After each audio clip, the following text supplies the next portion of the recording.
¿Alguna vez te preguntaste por qué celebramos la Navidad del 25 de diciembre? ¿Por qué usamos árboles, luces y festejamos dándonos regalos?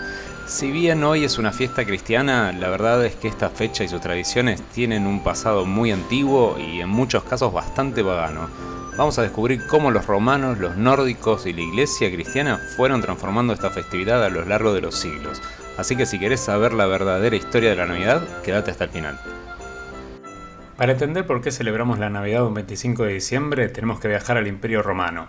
En esta época, los romanos tenían dos grandes festividades en diciembre, las Saturnales y el nacimiento del Sol Invictus. Las Saturnales eran una fiesta en honor a Saturno, el dios de la agricultura. Comenzaban el 17 de diciembre y podían durar hasta una semana. Durante este tiempo todo se ponía medio extraño. Los esclavos eran tratados como iguales, la gente intercambiaba regalos y había banquetes por todos lados. Digamos que era el caos organizado más divertido del año. Y luego está el día del Sol Invictus, el 25 de diciembre, que celebraba al dios Sol Invencible. Esta fecha marcaba el retorno de los días más largos después del solsticio de invierno. En pocas palabras, los romanos celebraban el renacer de la luz. No sé si eso les resulta familiar, pero sí, la idea se recicló para el nacimiento de otro sol, Jesús. Pero la fecha no es lo único interesante. Muchos símbolos que asociamos con la Navidad también tienen raíces paganas. Los árboles decorados vienen de tradiciones nórdicas y germanas. Estas culturas adoraban a los árboles como símbolos de vida y fertilidad, especialmente durante los inviernos fríos cuando todo lo demás parecía morir. También está Papá Noel o Santa Claus, que es una figura que mezcla de todo. San Nicolás, un obispo del siglo IV famoso por su generosidad, el dios Odín que viajaba por los cielos en invierno y Sinterklaas holandés. Papá Noel es una especie de Frankenstein cultural.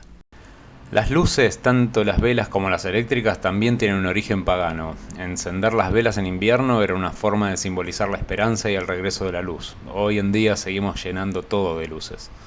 Adoptar elementos paganos para la Navidad no fue solamente una estrategia inteligente, fue prácticamente una necesidad. En los primeros siglos del cristianismo, la iglesia enfrentaba un gran desafío: cómo expandir una religión que inicialmente se propagó entre grupos perseguidos y minoritarios.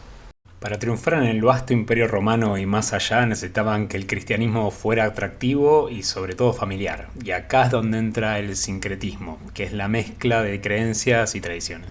Uno de los grandes catalizadores de este cambio fue Constantino, el primer emperador romano en convertirse al cristianismo.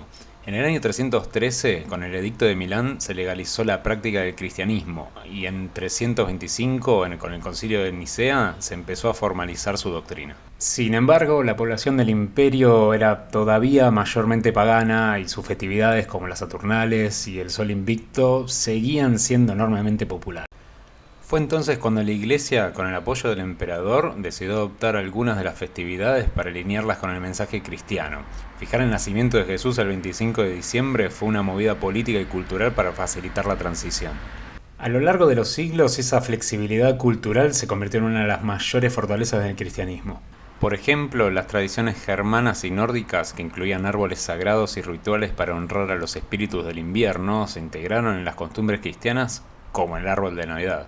Incluso la tradición de encender velas y hogueras durante el solsticio de invierno se reinterpretó como un símbolo de la luz de Cristo iluminando el mundo.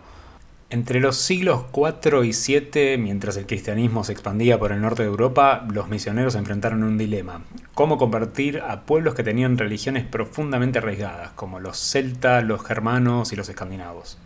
En lugar de imponer una ruptura total, adoptaron las tradiciones existentes. Por ejemplo, en las celebraciones celtas de Yule, las hogueras y ramas de acebo, muérdago y pino eran comunes porque simbolizaban vida en medio del invierno. Estos elementos fueron absorbidos y reinterpretados como símbolos cristianos. Es importante aclarar que todo esto no fue ni inmediato ni homogéneo. Durante siglos, las prácticas paganas y cristianas coexistieron, y muchas personas seguían celebrando ambas festividades simultáneamente. Incluso en la Edad Media, algunas costumbres paganas se mantuvieron bajo el disfraz de festividades religiosas. Por ejemplo, las Saturnales, con su intercambio de regalos, banquetes y cánticos, se transformaron en tradiciones navideñas. Y aunque la iglesia inicialmente condenó ciertas prácticas, con el tiempo las aceptaron porque mantener a la gente dentro de la fe era más importante que imponer normas estrictas. Este enfoque no solo se aplicó a la Navidad. Otras festividades cristianas, como la Pascua, también adoptaron elementos paganos. En el caso de la Navidad, su evolución muestra cómo la religión puede transformarse y adaptarse para conectar con diferentes culturas y generaciones. Lo que comenzó como una pequeña secta judía en el siglo I terminó absorbiendo y reinterpretando tradiciones de todo el mundo conocido. La Navidad, tal como la conocemos hoy, es un mosaico de influencias. Es un recordatorio de cómo las culturas evolucionan y se mezclan. Aunque se celebra como una fiesta cristiana, sus raíces paganas nos muestran que la historia siempre es más compleja y fascinante de lo que parece.